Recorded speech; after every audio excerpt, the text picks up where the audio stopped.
an increasingly popular revisionist take on the 1986 blockbuster Top Gun posits Tom Cruise's Pete Maverick Mitchell as the movie's villain.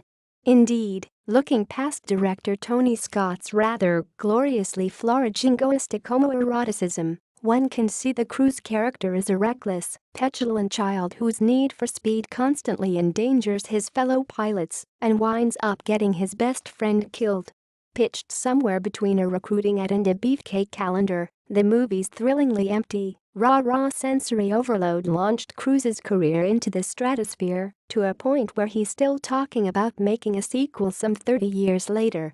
Top Gun: Maverick is reportedly in pre-production and scheduled for release in 2019, which seems strange since Cruise's raucous new comedy American Made feels deliberately designed as a barbed riposte to the movie that made him a superstar.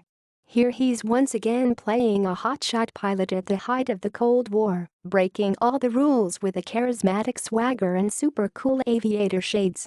Except this time, our hero is helping the CIA covertly arm the Contras in Nicaragua while smuggling cocaine for the Medellín Cartel.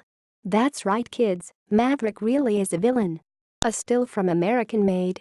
Courtesy Universal Pictures, a still from American Made. Courtesy Universal Pictures, loosely based on the true story of informant Barry Seal, who according to conflicting reports may or may not have been hung out to dry by Oliver North and company during the Iran-Contra quagmire. American Made is a rip-roaring romp through the Reagan administration's many foreign policy malfeasances and misdeeds. The movie's archly satirical masterstroke is casting Cruise, our prototypical 1980s all-American go-getter, as the blithely amoral hustler at its center. It's a grand performance of toothy grins, aw shucks charm and pure movie star magnetism. Barry's so much fun to watch you keep forgetting he's one of the bad guys. Director Doug Liman adopts the irreverently narrated, rock and roll montage style Martin Scorsese basically invented with Goodfellas.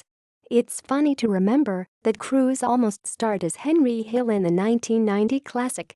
We've seen this sort of sarcastic structure applied to less successful criminal history lessons like Blow, Lord of War and last year's abysmal War Dogs, but none of those films had this one's bratty, propulsive energy. More importantly, none of those movies had Tom Cruise. Domhnall Gleeson and Tom Cruise in American Made.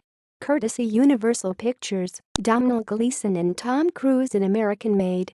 Courtesy Universal Pictures. We begin in 1978 with Barry Seal working as a TWA airline captain so bored he messes with the controls mid-fight just to wake up his co-pilot and give the passengers a jolt. He's busted smuggling Cuban cigars by a smarmy CIA agent, Domhnall Gleeson, who puts him to work taking aerial surveillance shots of Central American revolutionary armies. Barry's adrenaline junkie do catches the eye of Pablo Escobar and friends, and since the agency is supplying him with information regarding every law enforcement operation in the friendly skies, a trafficking operation seems mutually beneficial even before Ronald Reagan decides to start an illegal war with the Sandinistas.